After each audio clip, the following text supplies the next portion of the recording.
How to log into Amazon Prime on your desktop.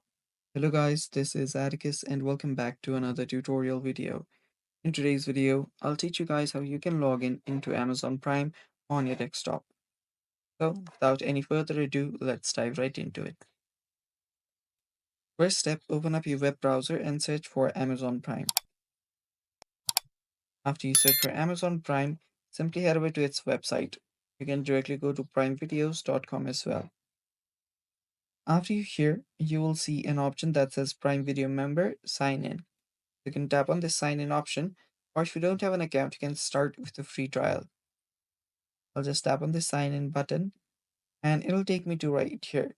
Now, all I have to do is enter my mobile number or email address associated to my Amazon account. Tap on continue, and then it should take me to this page where I can type in the password. So, type in the password for your Amazon account. And if you want to make your future login easier, you can check this box as well. Then tap on sign in, and you should get signed in into your Amazon Prime account. And that's basically all for today's video, guys. Thanks for watching. Stay tuned for more, and bye bye.